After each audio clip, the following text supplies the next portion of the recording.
Bonjour à tous, on se retrouve pour une nouvelle vidéo sur la chaîne Texama. Elgato se positionne de plus en plus comme la marque incontournable au niveau du streaming, que ce soit via leur Stream Deck, leur Keylight ou même leur Camlink que j'utilise actuellement pour ma caméra. Du coup, un milieu qui n'avait pas trop justement sorti de produit jusqu'à maintenant, c'était le milieu du microphone. Et évidemment, comme vous devez le savoir, les micros pour le streaming sont évidemment très importants. Voici donc le Wave 3 qui fait partie du coup de la nouvelle famille Wave de justement Elgato, qui sera du coup évidemment une gamme de micros. Vous avez aussi le Wave 1 qui devrait sortir en même temps. Le Wave 1 d'ailleurs, au niveau prix pour que vous puissiez situer, coûtera 130 € et le Wave 3 coûtera 170 €. Les deux micros sont du coup équipés d'une capsule à condenseur qui donne une voix plus générale naturelle et permet de capter un petit peu plus loin, donc vous pouvez mettre le micro plus loin de vous, contrairement par exemple à un micro dynamique que vous voyez souvent dans mes vidéos de Texama. Cette capsule est en partie stabilisée directement dans le micro avec aussi un mini filtre anti-pop, comme ça même si vous rapprochez, vous ne devriez pas en avoir trop, on testera ça après évidemment dans la qualité sonore. Et vous avez aussi, encore une fois selon Elgato, une fonctionnalité qui vous permet d'éviter que le micro clip. Quand le micro clip, c'est quand le son est vraiment trop fort, c'est un son très désagréable, croyez-moi, et je suppose que par là, ils veulent dire qu'ils sont tout simplement intégrés directement à limiteur au micro. Maintenant, si on fait un petit tour physique, le micro a un dial à l'avant qui vous permet de notamment contrôler le volume du micro. Donc, si vous voyez que j'augmente ici, le volume augmente. Et si je diminue, le volume redevient comme il était. Vous pouvez aussi contrôler le monitoring du micro. Donc ça, c'est via le jack à l'arrière à côté du USB type C. Ainsi que le mixing pour le programme, votre programme de streaming. Et ça, on en parlera après, c'est une fonctionnalité très importante. Et enfin, le dernier bouton pour contrôler le micro est juste au-dessus et il vous permet de muter le micro. Donc si j'appuie dessus, évidemment. Et si je rappuie dessus, vous pouvez m'entendre, évidemment. Et comme vous pouvez voir, la lumière du micro devient rouge pour vous indiquer qu'il est muté. Pour le reste du tour physique, le micro est principalement fait en plastique. Il fait un petit peu cheap, je vais être très honnête, mais il a quand même une assez bonne qualité de construction. Je veux dire, si vous le prenez en main, il n'y a pas de craquement ou autre chose du plastique, ça tient bien et ça devrait correspondre à la plupart des gens. Vous avez aussi le petit pied en partie en métal qui du coup permet d'avoir un centre de gravité très très bas et du coup le micro ne bouge vraiment pas quand il est sur le bureau. Et vous pouvez aussi, via les deux petits justement vis sur le côté, le régler. Comme ça, vous pouvez changer l'angle. Donc, par exemple, là, vous voyez que je peux changer l'angle comme je veux. Seul petit désavantage, l'USB type C et le jack, si vous les branchez, vous empêchent d'atteindre un angle plus bas que celui-là, comme vous pouvez voir, parce que du coup, vous avez le port, ou plutôt les câbles qui sortent, qui viennent taper contre le pied. Maintenant, si vous n'aimez pas justement mettre sur un bureau, vous avez directement fourni dans la boîte un petit accessoire quand vous dévissez justement des deux côtés du micro qui vous permet de monter le micro sur un pied traditionnel, comme par exemple celui-là, ainsi qu'évidemment sur un futur pied que va vendre aussi Elgato pour justement empartiller ce micro. Et d'ailleurs au niveau des accessoires que je n'ai pas ici, vous avez aussi un filtre anti-pop qui est designé pour être exactement de la même taille que le micro, donc ça c'est nickel, c'est pas un énorme rond que vous avez devant le micro et qui fait un petit peu bizarre, ainsi qu'une petite nacelle pour le stabiliser encore plus, comme ça vous n'avez pas de bruit par exemple du pied quand vous le bougez ou autre chose. Maintenant, parlons qualité sonore. Donc, j'ai ici le Wave 3, évidemment, que vous avez entendu jusqu'à maintenant d'ailleurs, ainsi que mon micro habituel, qui est le Shure SM7B. C'est un micro dynamique. Ici, c'est différent. Il doit être plus près de la bouche. C'est pour ça que je le mets plus près ici. C'est un micro qui coûte plus de 300 €, donc pas forcément à la portée de tout le monde. Ainsi que, ici, le Yeti X de chez Blue, qui est vendu à 180 €, donc très similaire au niveau prix justement au Wave. Donc on va voir justement la différence de qualité entre ces trois micros. Ok, donc tous les micros sont devant moi, ceux qui sont posés sur le bureau parce que c'est leur position par défaut le son, et évidemment le Shure SM7B sur son pied lui.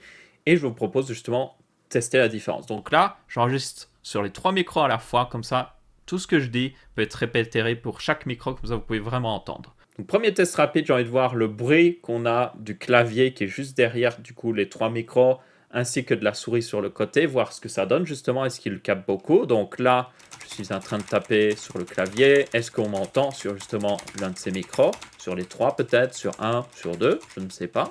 Je suis en train de taper sur le clavier, est-ce qu'on m'entend sur justement l'un de ces micros, sur les trois peut-être, sur un, sur deux, je ne sais pas. Je suis en train de taper sur le clavier, est-ce qu'on m'entend sur justement l'un de ces micros, sur les trois peut-être, sur un, sur deux, je ne sais pas. Ensuite, j'ai envie de tester un petit peu la réjection de ces différents micros, par exemple au P, donc c'est les plosifs. Donc par exemple, quand vous faites P dans un micro, Donc là, c'était pour le premier. Pour le wave. Et enfin pour le blue. Du coup, niveau qualité sonore, le Wave 3 a selon moi une très bonne qualité. Ce seul problème, c'est que le pied est tellement court qu'il n'est pas assez proche par défaut de la bouche. Parce que quand je le rapproche comme ça, vous voyez que ça fait un bien meilleur effet de proximité. On a plus de basse et tout. Et là, il est vraiment à côté de ma bouche. Du coup, idéalement, c'est un micro qu'il faudra vraiment mettre sur un bras ou alors essayer de le mettre le plus proche possible de vous. Le Yeti X, lui, semble moins souffrir de ce problème parce que le pied est plus haut par défaut et ça, il semble aussi avoir globalement un petit peu plus de basse. Après, comme vous pouvez l'entendre, le Wave 3 rejette beaucoup mieux les plosifs et surtout, il a une meilleure stabilisation de la capsule parce que quand je tapais sur le clavier avec le Yeti X, on entendait tout le bureau vibrer. Maintenant, parlons logiciel parce que c'est là que le gâteau a misé le plus pour ses microphones de la gamme Wave et c'est personnellement ce qui m'a le plus impressionné parce que vous allez voir qu'il y a des fonctionnalités très avancées qui n'existent que pratiquement nulle part à côté.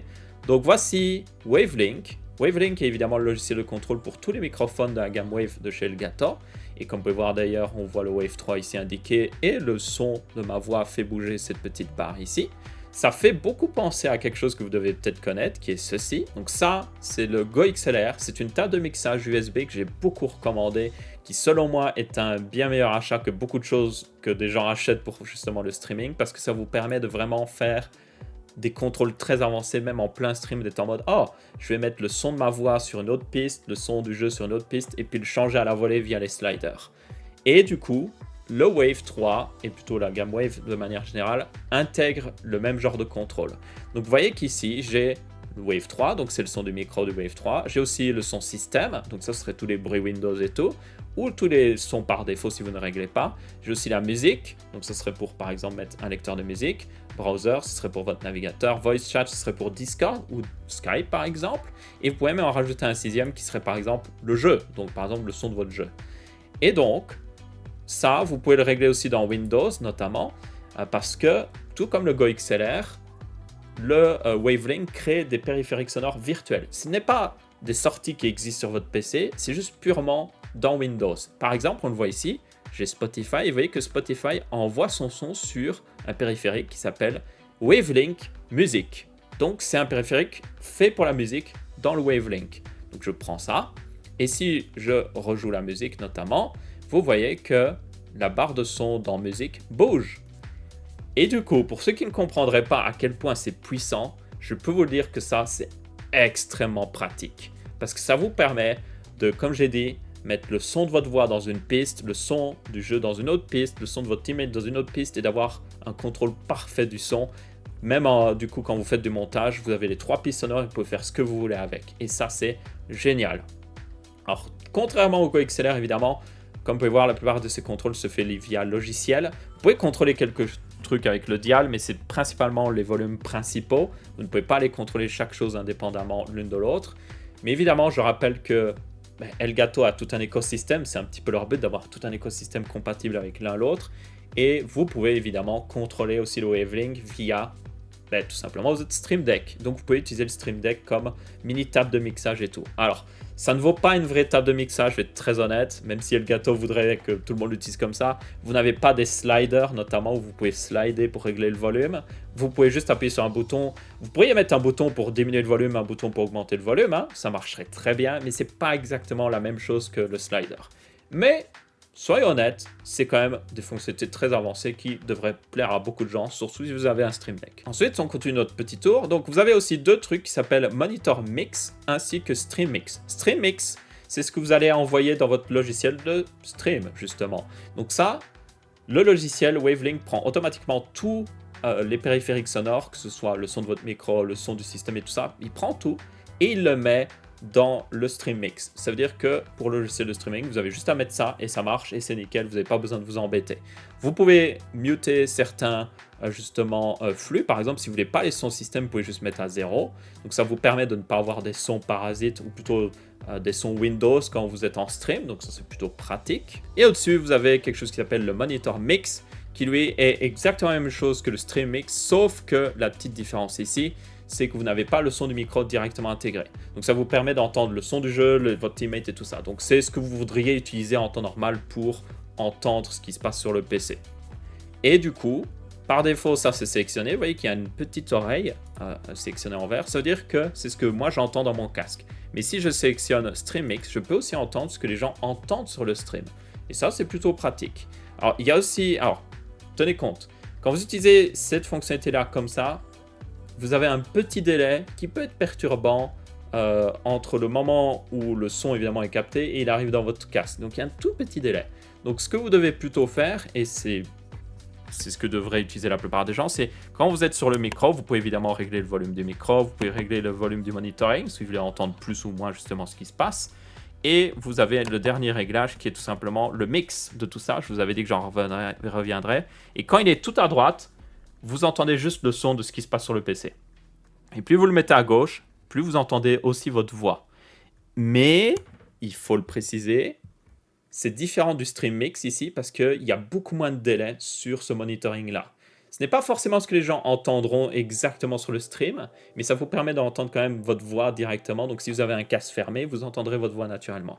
Et là, je peux vous garantir qu'il y a très peu de délai. Il y en a un tout mini peu, vraiment, mais ça doit être tellement bas que personnellement, ça ne me dérange pas du tout.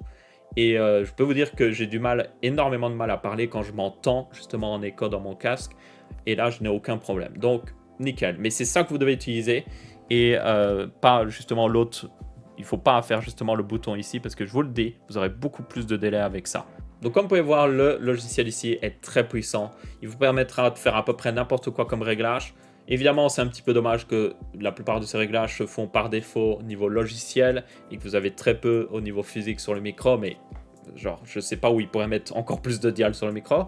Vous pouvez évidemment utiliser le Stream Deck, mais globalement, c'est très puissant face à la concurrence. Comme j'ai dit, il y a très peu de choses qui existent à part utiliser un Go XLR ou alors une table de mixage professionnelle qui coûtera bien plus cher. Donc ouais, juste génial. Du coup, c'est l'heure de la conclusion. Selon moi, le Wave 3 en particulier ici que j'ai testé pour 170 € est un excellent micro pour le streaming ainsi que l'enregistrement vidéo. Il n'a peut-être pas la meilleure qualité sonore, mais au niveau des fonctionnalités que vous avez, surtout au niveau contrôle Windows, c'est tellement puissant et surtout, normalement, coûtera beaucoup plus cher. Si vous devez prendre une table de mixage qui coûte une centaine d'euros, plus un micro en XLR et tout ça, ça vous coûtera forcément plus cher que le Wave 3 ici. Et surtout, la facilité de réglage le rend vraiment très intéressant. Il n'est évidemment pas parfait. Selon moi, la construction en plastique pourrait être mieux. J'aurais bien voulu voir en tout cas un petit peu de métal à certains endroits pour le rendre aussi plus résistant. Mais ça reste quand même un très bon choix. Toutefois, je vous conseille vraiment de prendre plutôt un pied pour vraiment le mettre exactement où vous voulez. Voire même le filtre anti-pop, ça ne fera certainement pas de mal, ainsi que la petite nacelle pour le suspendre. Du coup, vous aurez des liens dans la description pour le Wave 3 ainsi que le Yeti X, si vous êtes intéressé justement par lui aussi. Il faut tenir compte que le Yeti X a l'avantage aussi d'avoir différents patterns pour capter le son, donc notamment il serait plus utile pour une situation où vous faites un podcast avec une personne devant vous et il peut capter des deux côtés. Donc ça, je vous mettrai un lien dans la description. Ainsi que le Shure SM7B pour ceux qui sont complètement fous, et le Go XLR parce que je le trouve très intéressant quoi qu'il arrive. Donc ça soutient la chaîne, merci d'avance si vous les utilisez. Et sinon, du coup, on en reste là pour cette vidéo. Si vous avez bien aimé, n'hésitez pas à laisser votre avis, que ce soit en pouce bleu, pouce rouge ou en commentaire. Et on se retrouvera justement pour une prochaine vidéo. Ciao ciao!